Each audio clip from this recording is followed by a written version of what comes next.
puwede mo kaming bigyan pa ng mas konting in-depth tungkol sa research mo. Pati may experimental setup kayo, 'di ba?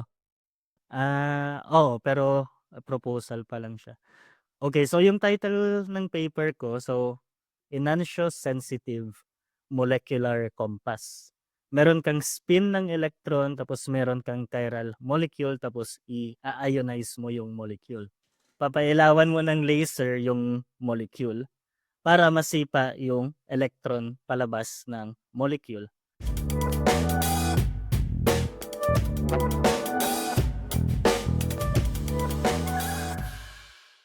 Hi everyone, welcome back sa Liknayan Podcast. This is Reggie, ang inyong host.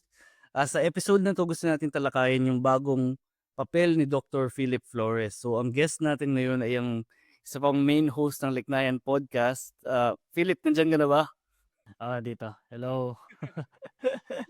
Nabalitaan na Kunwari guest ako, no? Kunwari guest.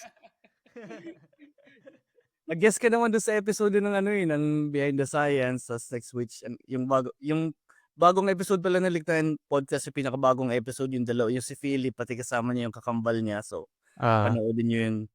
Magandang episode. Geophysics yung topic, so sobrang nakakaengganyo din.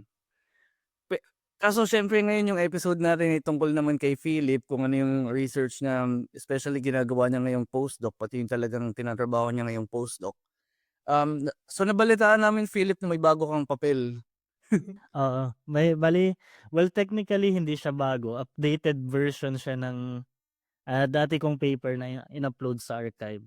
Pero ano kasi siya, madaming nagbago sa paper, so medyo bago na medyo hindi.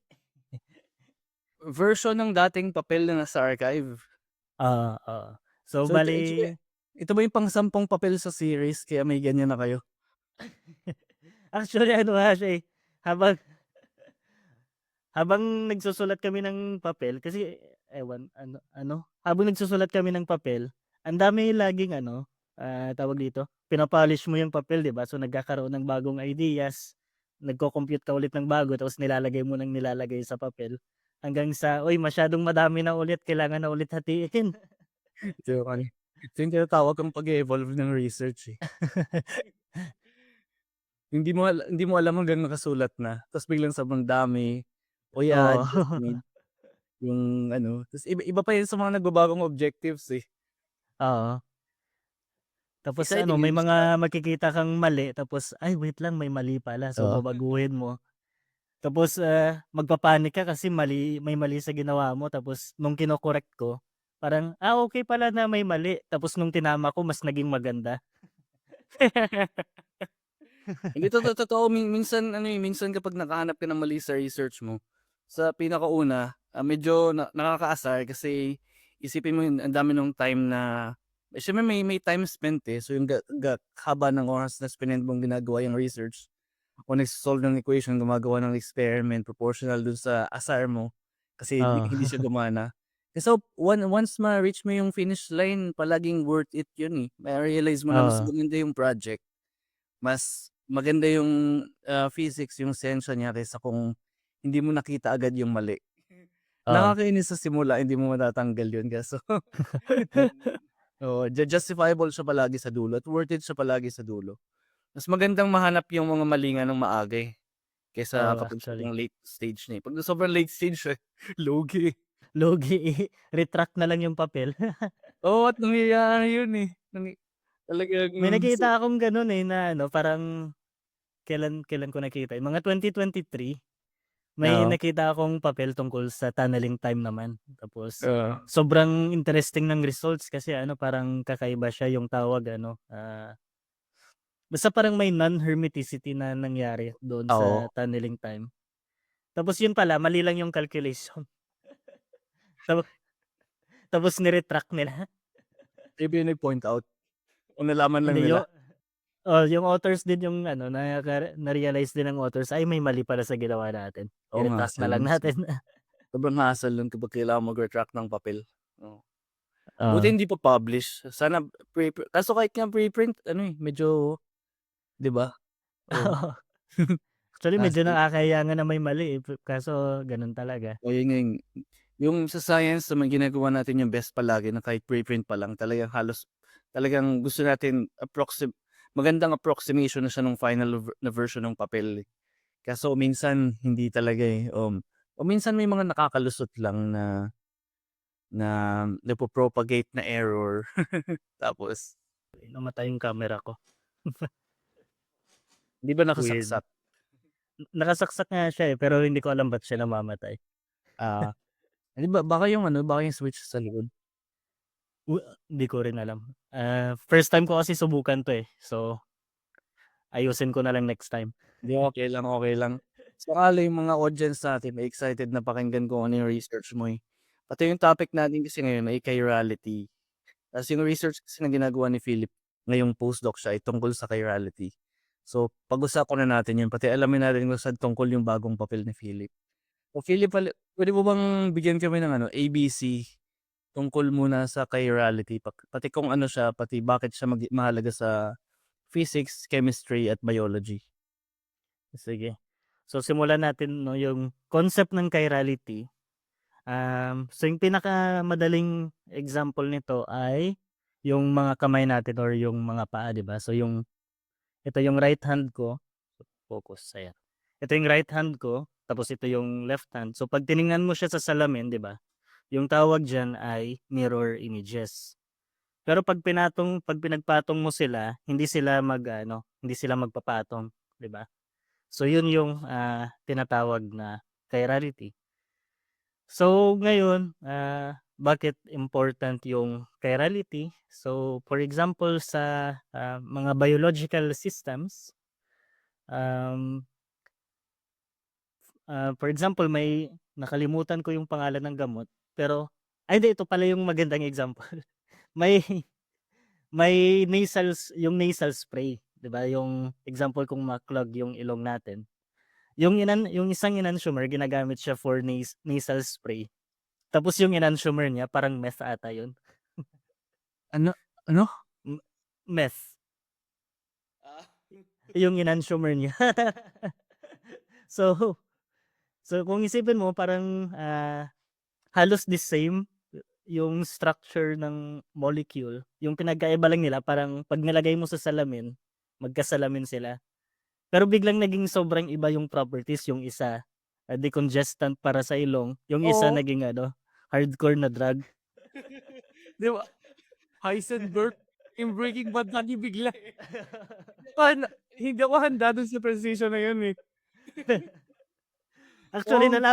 nalaman ko lang nga yung example na yan nung sa isang conference, kasi may pinuntahan din akong na conference sa may castle dito sa Germany. Tapos specific siya na yung conference na yun specifically for chirality. Tapos yun yung isang example, tapos, "Uy, kakaiba 'to." Tandaan niyo yung fun fact na yun. Hindi mo yung mundo natin ay hindi siya, hindi mo puwede baliktadin lang ang chirality. Oo. Tapos ano siya, yung, isa sa mga bagay na parang possible na, alam mo yun, yung malayong concept na rin na puwedeng maabot ng chirality is baka may kinalaman din siya sa origin ng life. Kasi sa universe natin may tinatawag na homo chirality, which is ibig sabihin nun parang may abundance ng isang enantiomer compared sa isa. So sa biological systems, example sa atin, i-correct niyo na ako kung tama kasi nakakalimutan ko lagi kung left or right. I think kung tama yung naalala ko sa example sa atin sa biological systems, mas abundant ata yung left. So yung tanong ngayon, bakit mas abundant yun compared sa isa kung halos the same lang naman yung parang properties nila.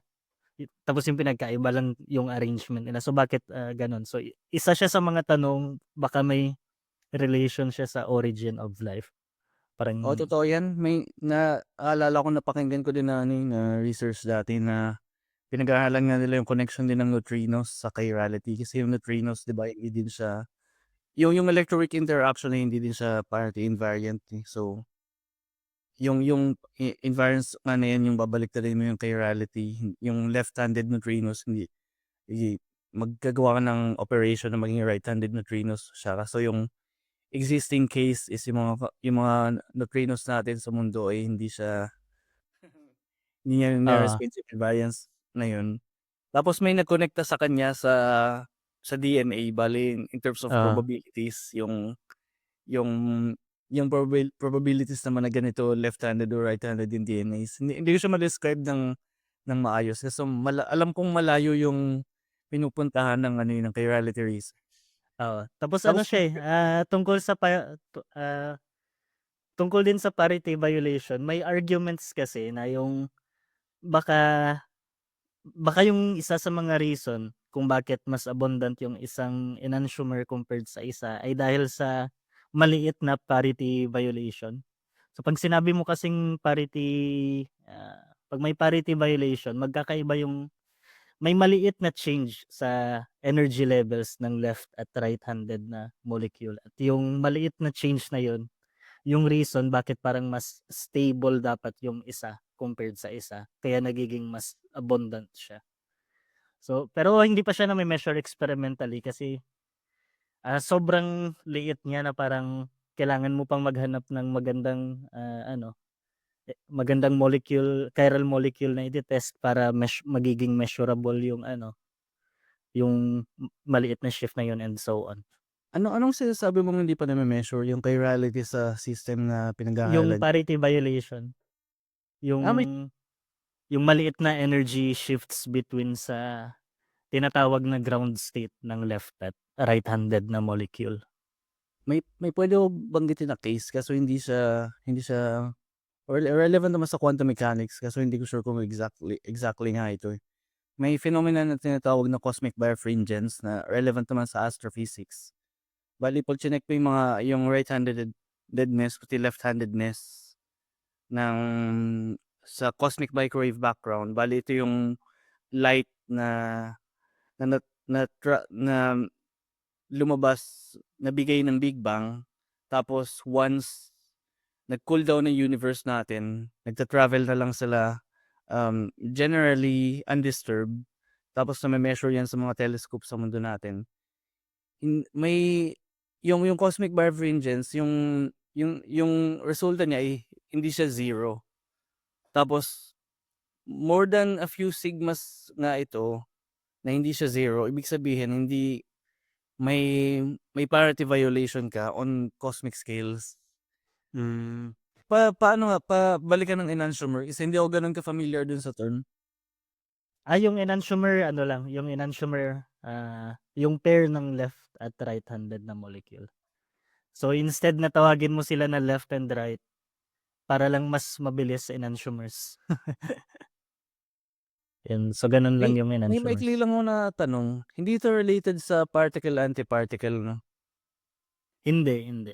Oh, yep, Pero alam mo. parang in essence, well, in essence puwede mo din siyang isipin na gano'n, eh, kasi symmetries din yung pinag-uusapan, eh. Kasi 'di ba yung Siguro sa context na 'yan 'no, sa kaso context ng symmetry oo, siguro, may puwede kang gawing analogy dun. Pero, generally ah, ibang concept. Sige, sige, baka puwede mo kaming bigyan pa ng mas konting in-depth tungkol sa research mo, pati may experimental setup kayo 'di ba? oo, pero, proposal pa lang siya.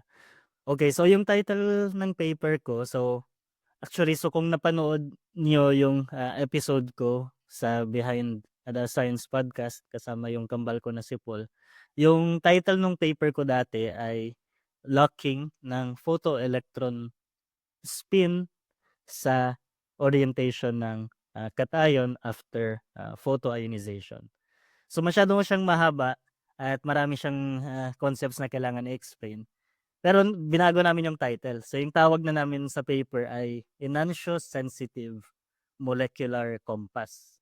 So, bakit molecular compass yung tawag namin? So, yung results kasi namin, sinasabi namin dun sa paper na parang may natural, okay, balikan natin. So, meron kang spin ng electron, tapos meron kang chiral molecule, tapos i-ionize mo yung molecule. So, ano yung ibig sabihin ng tatlong yon? So, na-explain na natin yung chiral molecules. Yung ionize naman, photo-ionize, ibig sabihin nun, papailawan mo ng laser yung molecule para masipa yung electron palabas ng molecule. So ngayon bakit nangyayari 'yun? So pwede mo siyang isipin na meron kang tuning fork, 'di ba, example ito yung tuning fork. 'Pag pinitik mo 'yan tapos magva-vibrate 'yan, 'di ba? Tapos may ilalapit ka na isang tuning fork, tapos magva-vibrate din yung isang tuning fork kahit na hindi sila magkadikit. So dahil, nangyayari 'yan kasi pareho sila ng tinatawag na natural frequency. So gano'n yung nangyayari sa mga electrons 'pag chinun mo yung laser sa tamang transition, masisipa mo yung isang specific na electron palabas ng molecule. So yun yung photoionization. Ngayon ano yung spin? So yung spin ay isang property ng, electron at ng mga other particles, sa universe. So pwede mo siyang isipin, 'di ba yung Earth natin na umiikot siya sa, kaniyang axis, tapos habang umiikot siya sa axis niya, umiikot din siya sa Sun. So puwede niyong isipin na gano'n din yung electron habang umiikot siya sa nucleus ng isang atom. So yung yun yung pinaka-basic na ano na, image na puwede mong i-form. Yung electron nagro-rotate din sa axis niya habang umiikot sa nucleus, pero hindi talaga siya umiikot sa axis niya, gano'n lang natin siya i-visualize. So ngayon 'pag pinagsama mo yun, yung pinag-aralan namin sa research ko ay pailawan mo ng laser yung molecule, masisipa mo yung electron palabas, tapos yung gagawin mo, ime-measure mo yung spin ng, electron kung saan mo man siya ma-detect. So, ina-ionize niyo yung molecule? Mm. Pero theory lang 'to, puro calculations 'to, wala pang, experiment. So gano'n yung idea. So ngayon yung tawag namin ay pinalitan namin yung title ng paper na Enantiosensitive Molecular Compass. Ngayon bakit gano'n yung tawag namin? Kasi pinakita namin sa paper na for example meron tayong, left, right pala, ito yung right ko. Right-handed na molecule tapos left-handed na molecule.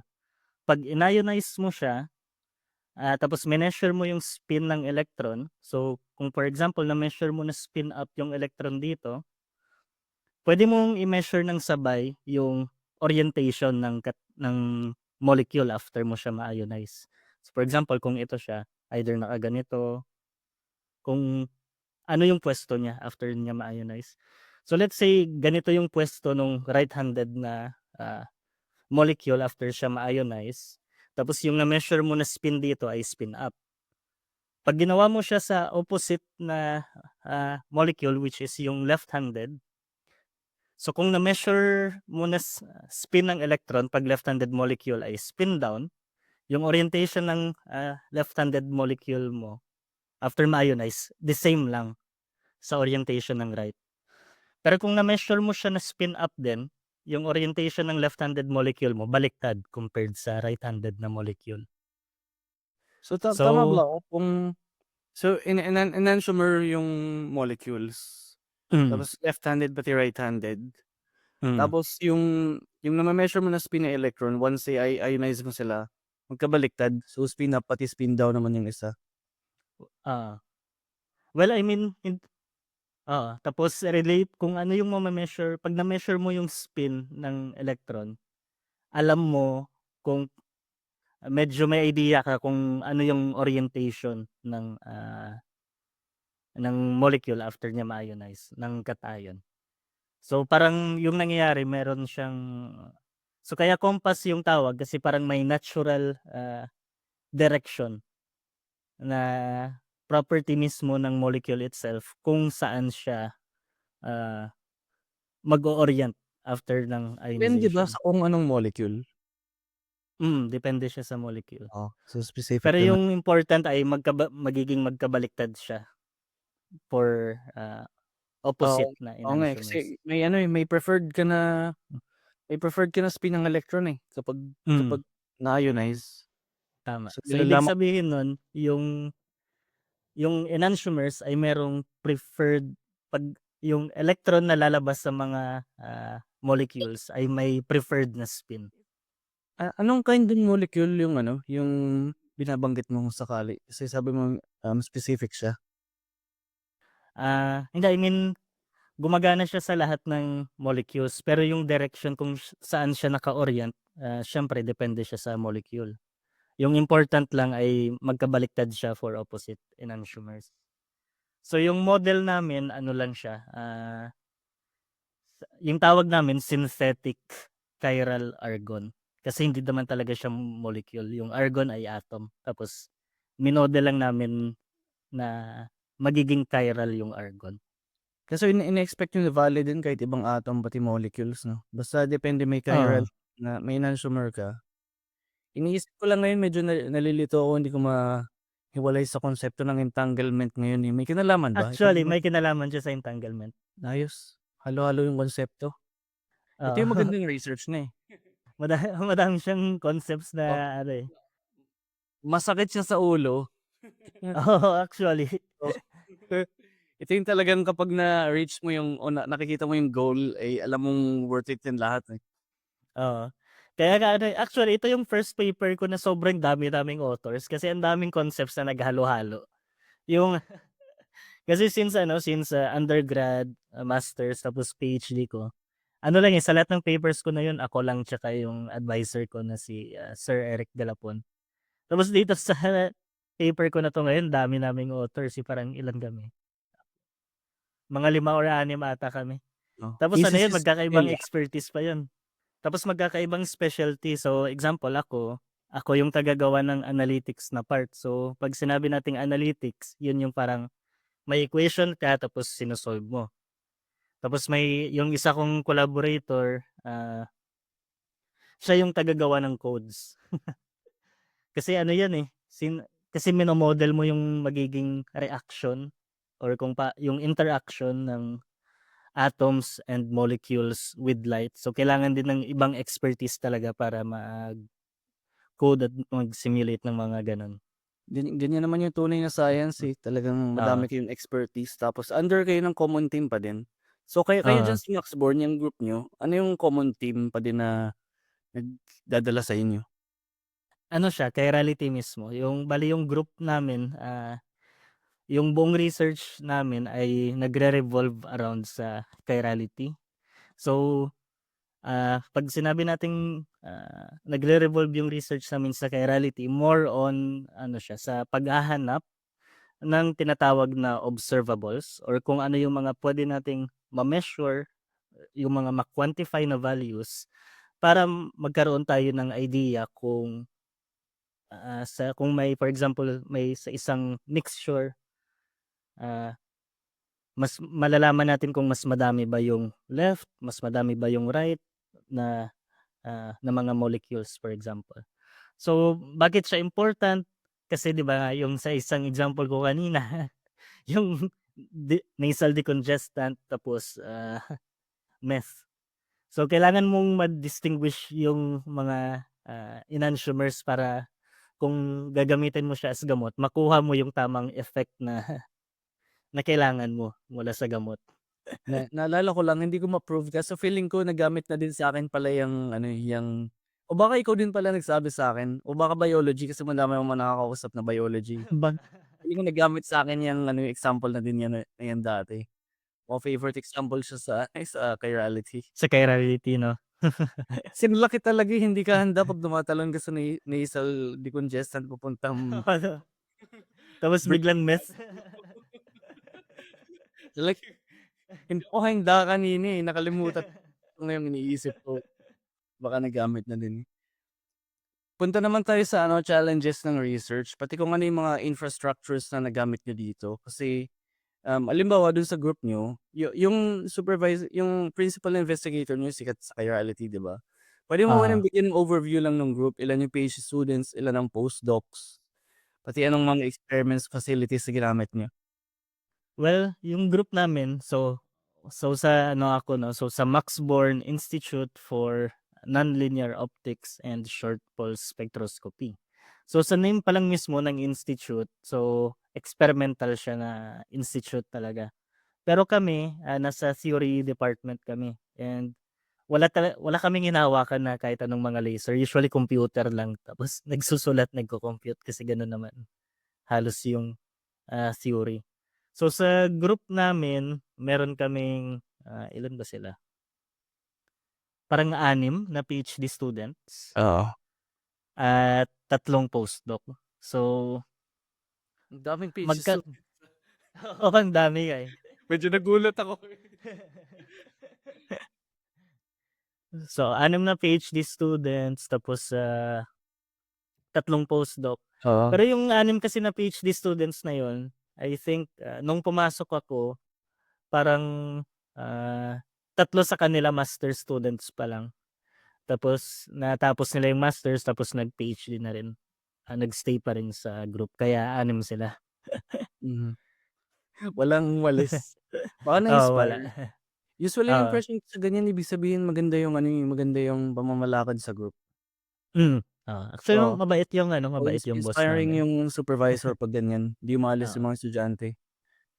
kasi yung inspiring din kasi, well, kasi 'di ba nasa physics tayo 'di ba? So, alam naman natin na yung physics ay isang male, dominated na field 'di ba? Pero yung boss kasi namin ano siya, babae siya. Kaya ano din siguro, more inspiring din siya para sa ibang mga students lalo na sa Oo, women, mga babaeng physicist din. oo. Yung sa papel niyo, ano yung distribution niyo ng postdocs pati PhD students? Actually walang PhD student dun, Postdoc kayo dala lahat?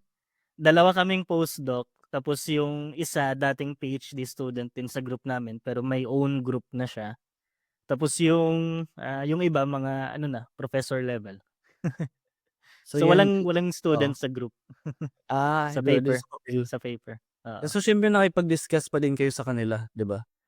Oo, Oo, oo. ng Pero ano research. kasi siya, nung time kasi na nung kasi pumasok ako dito sa group noong 2023. So, 2 taon ko 'to tinatrabaho. Oo, So, kung ibibigay mo 'yan sa isang PhD student, feeling ko mahihirapan isang buong silang PhD na yan tapusin. 'no? Oo, Isang buong PhD yan sa PhD student, eh. Gusto oo. kong i-emphasize 'tong part na 'to kasi na-emphasize ko yung pagka-vibrant ng isang tunay na research group, eh, na madami kang may mga postdocs ka at may PhD students kasi 'di ba 'pag itatanong ko lang 'to, nasaan yung mga postdocs sa Pilipinas? Oo, actually. Na ako dun, eh. Sobrang daming postdocs sa mundo at sobrang halaga niya sa science kasi ito yung mga postdocs yung gumagawa ng research, talaga nagbubuhat ng Oo. heavy load ng akademya. Nasaan sila sa Pilipinas? PhD powerhouse 'tong mga postdocs, eh. May mga PhD graduates sa Pilipinas kaso hanapin niyo kung nasaan yung mga postdocs. Stop ko na lang dun. Ano 'yun, actually may isang episode, tayo 'no, na pinag-usapan natin kung ano ba yung postdoc. So, para sa, viewers natin diyan, puwede niyong panoorin 'yun. Oo, Ah, pero isa din kasi 'yan sa mga, bagay na kulang sa Pilipinas ata in terms of, research. Kasi, well, I mean considering kulang din naman kasi talaga yung number ng oo, totoo. scientist sa Truth talaga dun. Pilipinas 'no, and may mga programs din naman na tina-try na, ma-solve yung problem na yun pero, ah, para sa'kin may questionable parts. And siyempre bukod bukod din sa mga ano, sa mga current na efforts, may mga puwede pang ano 'di ba, mga points of improvement and isa na sa mga yon yung dapat may mga postdoc level researchers din, tayo kasi ito yung ano, backbone ng akademya. Dapat yung DOST mag-hire ng madaming postdocs. Kasi hindi mo puwede mo talagang ma-increase yung expertise ng Pilipinas, talagang ma-increase siya by 100-fold. 'Pag nag-open ka ng madaming postdoc positions tapos makapag-hire ka ng foreigners din kasi mga temporary contracts 'yan, talagang by 100-fold mai-increase mo yung expertise by 3 years, 5 years, depende sa contract length. Ibang episode 'yan. Abangan niyo. Balikan natin yung group nila Philip kasi yun yung ine-emphasize ko lang 'yun kasi kung gusto niyo gumawa ng ganyan ng vibrant na research o interdisciplinary gaya nga nung, pag-imbestiga nila Philip tungkol sa chirality, kailangan niyo ng group na madami kayong expertise, madami kayong Tapos actually postdocs, yung ano, students. sa group din namin, actually ito yung, maganda din sa group namin 'no, hindi ko lang alam kung present din 'to sa mga ibang group sa example sa Pilipinas. Pero feeling ko hindi 'to present sa Pilipinas. Example sa amin kasi 'di ba theory department. So, siyempre may mga sino-solve ka by hand, pero ano 'di ba, may limit kasi kung ano yung puwede mong ma-solve. So, minsan kailangan mo na rin hindi pala minsan, kadalasan kailangan mo na rin i-code yung mga kailangan mong i-solve. Pero ibang expertise din kasi yon. So, sa group namin meron talaga kaming computer scientist na, nakatapos talaga siya ng PhD in computer science tapos after niya mag-PhD, siyempre nag-postdoc na rin siya pero yung napuntahan niya na direction as a computer scientist ano na rin, related na sa physics, mga atomic physics na rin yung ginagawa niya. Pero dahil, yung degree niya is sa computer science, sobrang galing niya talaga mag-ano, gumawa ng mga simulations na parang isa din talaga siya sa inaasahan sa group. Ito yung isang postdoc pa na kasama mo? Sa paper hindi. Ah, hmm. Ay, well, technically, oo. Yung tinutukoy ko kanina ano na siya parang permanent. Pero yung isang postdoc na kasama ko sa paper ayun, so, specialty niya din talaga yung pagko-code. Oo, ganyan nga rin dun sa department ko sa Max Planck kasi dito naman may mga engineers nga na yung ginagawa lang talaga nila is or yung main na trabaho nila ay pinapalamig nila yung cluster ng 'di mag-overheat kasi sobrang Ay, daming oo. isang buong building talaga, malaki yung computing resources ng institute na mga daming GPUs 'pag pumasok sobrang ingay. Na talagang Actually yung may trabaho ano nila ay din, palamikin lang at i-keep na tumatakbo yung machines kasi madaming naka-store na data talaga, sobrang dami. tapos minsan 'di ba buwan din yung tinatagal ng mga 'yan, depende sa Oo, kung ano yung gusto mong i-compute. oo. And I think isa din 'yan sa mga puwede ding ano mangyari sana sa Pilipinas, so pero I think may mga cluster din naman sa Pilipinas, pero hindi gano'n kataas na level ata na ano. May cluster sa, CSRC Ilonggo sa UP Diliman. Ay, oo, pagkaalala ko meron nga. Puntahan natin yung mga challenges ng research naman. So, ano yung mga challenges pati future directions ng research na napagdaanan niyo? Bago siya napunta sa archive or bago Well, niyo yung yung pangalan pati oo. papunta sa tao? Well, siyempre yung ano, pinakaunang challenge talaga ay ano, kasi related na sa chirality yung ginagawa ko. So, atomic and molecular physics na siya. So, siyempre yung biggest challenge ay yung kasi yung ginawa ko for bachelor's, master's, and PhD, mas nagli siya more sa mathematical, physics. So, yung pinakamahirap talaga nung una ay yung pag-change ng field Nag-shift ka mula papunta talaga? sa atomic and molecular physics. So, para akong nag-PhD ulit. So, so alam mo yun dahil well, since nakapag-PhD naman na ako bago ako mag-change field, so may mga expertise na rin naman. Kaso wala wala na nga lang immediately yung intuition sa ano 'di ba, kung ano yung nangyayari Oo, physically. 'pag nag-shift ka ng field, magte-take ka ng mga ilang Oo, taon bago mo makuha yung oo. intuition. So kailangan ulit ma-develop yun, so yun yung biggest challenge. Tapos yung iba ano ano din, well, yung pag-compute lang kasi kasi I think pages and pages of equations yung ano, yung mga sino-solve ko. So, sa mga may sinusulat ako na paper ngayon pero matagal pa bago matapos 'to. Pero once na ma-upload ko yun sa mga viewers natin tapos kung iche-check niyo man in the future, makikita niyo kung gaano kahirap at kahaba yung mga equations na inabot ako ng 1 taon para i-solve. Kasi kasi kung bubuo ka ng theory or kung bubuo ka ng mga bagong predictions, siyempre yung una mong gagawin ay i-test kung kaya niyang, ma-recover yung mga dating predictions, 'di ba? So, yun yung isa din sa mga main difficulties ay pakita ko na bukod sa may nape-predict kaming bagong effect, ah, nare-recover din namin yung mga previous effect. So, isa din yun.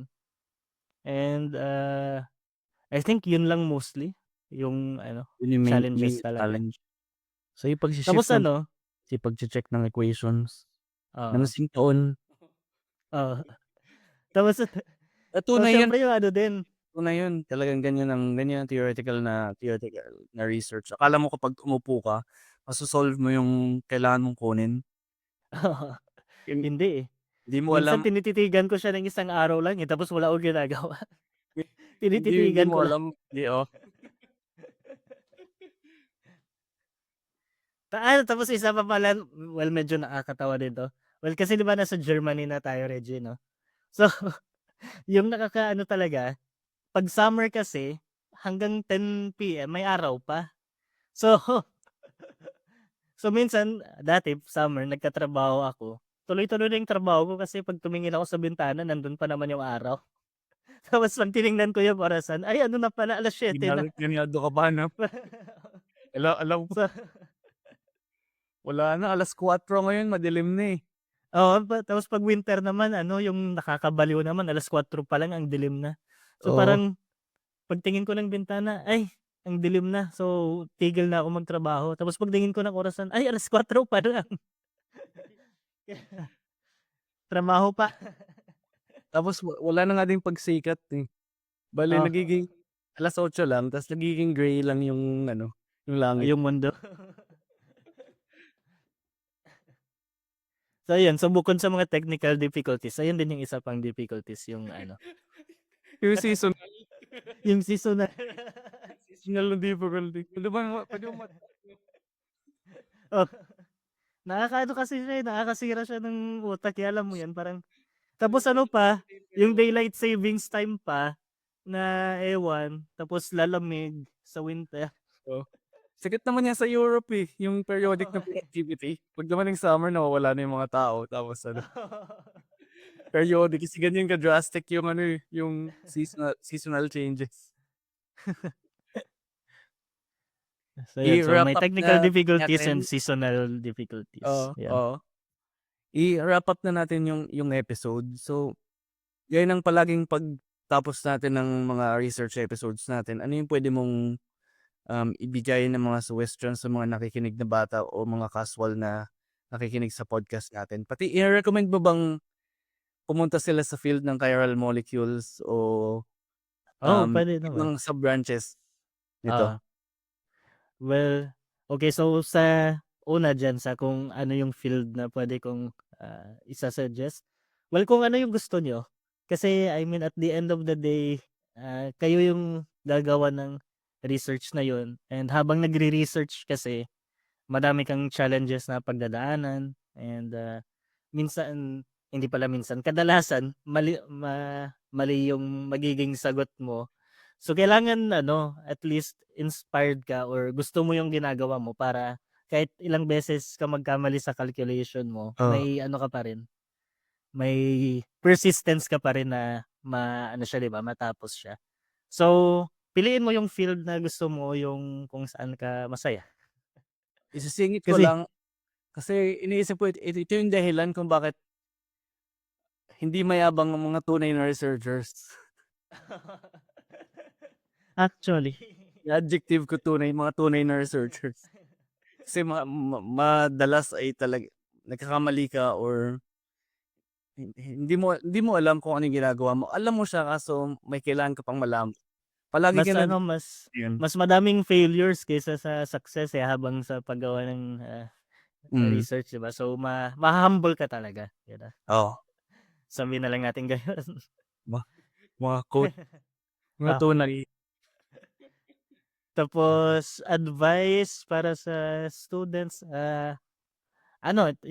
ituloy niyo lang. I mean, we all need to start somewhere, 'di ba? So, um, well, 'pag narinig niyo kasi yung physics, 'di ba, at tsaka kung ano, for example, yung mga ginagawa namin ni Reggie bilang mga physicist at mga researcher, ang intimidating niyang pakinggan, 'di ba? Tapos, pero kung titingnan niyo rin kasi at nagsimula din kami sa pagiging, estudyante and nakapunta lang kami sa point na 'to kasi tinuloy-tuloy namin yung pag-aaral ng So, sobrang dugyot isang na. dekada.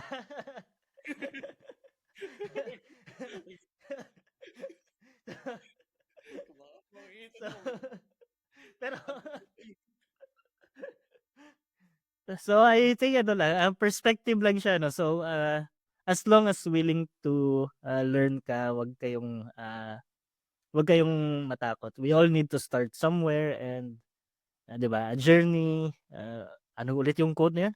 "A journey of 1,000 miles begins with a single step." So, yung puwede kong gawing example para sa single step na yun, buksan mo lang yung libro, aralin mo yung libro, tapos habang binabasa mo yung chapter, i-go, habang binabasa mo yung chapter, 'di ba, in-explain niya yung mga equations dun tapos kung ano yung gagawin mo 'pag ginawa mo yung ganito sa equation 1 magiging equation 2. So, puwede kang magsimula sa gano'n lang, kung ano yung mga equations sa libro sundan mo yung steps para ma-derive siya. Yung mga exercises sagutan mo hanggang sa mag-build up mo yung experience at hanggang masanay ka na rin sa pagso-solve-solve. Tapos hanggang sa matuloy-tuloy mo na rin siya hanggang ano, sa pagre-research. Oo, tama. Sa mga estudyante, one problem set at a time. Oo. Yung mga nagre-research, one step at a time, gano'n lang. Isang last na advice, yung mga halimbawa magiging PhD graduates ng Pilipinas ngayong taon, hahabol, ta's gusto nila mag-shift ng field, ano may puwede ka Ah, mabigay na advice sa kanila or ano lang, guidance? ano lang, for example kasi ako, sinuwerte ako 'no, nag-email lang ako ng mga,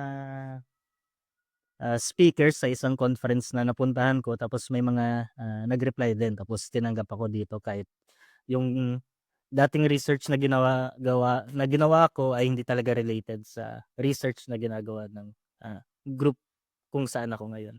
So yung advice ko lang ay ano, kung may opportunity na kung may dumating man na opportunity, kunin niyo na kasi hindi hindi niyo alam kung ano yung mangyayari sa future, 'di ba? So, nung time na yun, for example, may opportunity ako na makapag-postdoc sa isang group dito sa Germany. So, kinuha ko na.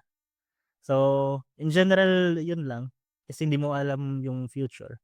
So, ayun. Tapos sinuwerte naman ako. Tapos ano, 'wag kayong matakot kasi 'di ba, well, ah, kung 'di ba, so dahil yung tanong ni Reggie kung naka-graduate ng PhD at magche-change field 'no. I mean natapos niyo na yung PhD niyo so nandiyan na yung skill set sa inyo. So, kung magche-change field man kayo puwede niyo siyang isipin na pangalawang PhD. Pero since may PhD na kayo, puwede niyong isipin, well nagawa niyo na once, puwede niyo siyang gawin ulit. Tapos mas may ano na kayo, may more experience na kayo para gawin siya ulit. So, dapat in general mas madali na siya, 'di ba? A wise man once said, yung produkto ng PhD ay kayo, hindi yung thesis. Oo, tama. Siyempre part yung thesis, kaso mas kayo yung pinaka-talagang produkto ng PhD. So kung tama yung, PhD of, um, kung nagawa niyo yung steps ay kahit anong field puwede niyong pasok tapos or kaya siya. Hindi siya madali, kaso I would say even kasi ako nag-shift din ako ng field, eh. Easier than doing another PhD. Actually. Mahirap yung PhD, eh. Oo. But Oo, I think nag-a-apply din yung advice na yun in general sa kahit for example master's oo, graduate tapos 'di ba ito, mag-aano, oo, apply for PhD abroad na ibang field and oo. basta gano'n yung pag-change field mismo ano, 'wag Pati lang matakot. pati common siya, mas common Oo. siya than it appears. Talaga yung Hmm, pagshi-shift ng field. kasi gano'n naman yung, science, eh, kasi well, career din kasi yung pagiging scientist. So, kailangan at may certain level din 'di ba na gusto mong gawin, gusto mong pag-aralan yung mga gusto mong pag-aralan. Pero since trabaho din siya, kailangan mo din magkasuweldo 'di ba? So, kailangan willing ka din mag-change field at pumunta sa mga ibang field kung saan kung saan ka makakakuha ng sahod. Totoo naman. Mahalaga yun, eh. I mean sa totoo lang, kasi I mean ayokong in a way na parang niro-romanticize yung ano 'di ba, yung science at careers in science. Well, maganda din naman siya pero ayoko Oo, siyang okey lang masyadong yun. i-romanticize. Kailangan nating maging ano, maging practical din at some point. Oo. So, Mahalaga yung pagiging practical. I-bring up ko lang na oo. last comment kasi ako pangatlong postdoc ko na. Pati nakita ko yung mga pagtakbo sa mga madaming bansa na din. Wala akong experience ng delayed na sahod o Ay, kahit sa oo. Philippines, sa kahit anong bansa except sa Pilipinas. Exactly. Kaya Wala, zero delays. oo, Makukuha mo lahat within 1 month pagdating mo. Talagang hindi siya acceptable na delayed siya sa mga oo. scientists. Kasi mahirap kasi talaga na, career path yung pagiging scientist lalo na kung sisimulan mo siya sa Pilipinas kaya ayaw ko siyang i-romanticize. Hindi siya para sa lahat and madaming nadi-discourage dahil sa gano'n and, kailangan kung gusto mo talaga siyang pasukin as a career tapos magsisimula ka sa Pilipinas ah, kailangan mong maging aware sa mga, challenges na present. So May yun lang. mga systematic challenges. So i-end na natin ang episode. Oo, So, puwede natin bago pa pag-usapan, iba yung balikan itong mapag-usapan 'no? mga balikan itong mga systematic challenges na 'to sa isang episode. Gusto natin gawin 'to kasi mahalaga siyang pag-usapan na sa Pilipinas. Um, yung episode natin, salamat Philip sa pagbabahagi sa'min ng iyong research tungkol sa chiral molecules. Yung mga audience natin sigurado maraming natutunan. Pati mahalaga yung chiral molecules sa madaming fields, yun nga chemistry, biology, kahit geology sigurado mahalaga siya, eh. Tas kahit nga yung sinabi ko nga din kahit sa may tinatawag na cosmic birefringence na so may parativation kahit sa cosmic scale. So sa lahat ng scales, particle physics, electroweak interactions ng cosmic scales, chiral molecules, um, so interdisciplinary yung field. I-consider niyo kung mga estudyante kayo na pumunta dito, i-consider niyo lang, hindi kailangan pumunta kayo diyan. Sana may natutunan kayo at check niyo yung mga papel hindi palabasin sa archive at may mga benting papel yata siya nakalista, tama ba? Ay hindi, konti lang yung papel ko sa ano, na naka-publish. Madami pa akong sinusulat ngayon pero ano, ayokong ano, ano ulit yung Jigs, don't count jigs. your chicks Hindi, parang habang itlog pa lang, parang oo, gano'n. oo. Abangan namin. So check niyo yung archive, Inspire profiles ni Philip, pati Google Scholar. So diyan kayo nagche-check ng mga tunay na scientist. So hello everyone, maraming salamat sa panonood ng aming video at kung nagustuhan nyo ito, huwag niyong kalimutan mag-like, share, and subscribe para mas madami pa tayong audience na maabot. Available din kami sa Spotify at Apple Podcast. At huwag niyo rin kalimutan i-follow ang aming Facebook page para mas updated kayo sa mga kaganapan namin dito sa Liknayan Podcast. So yun lang at maraming salamat. Paalam.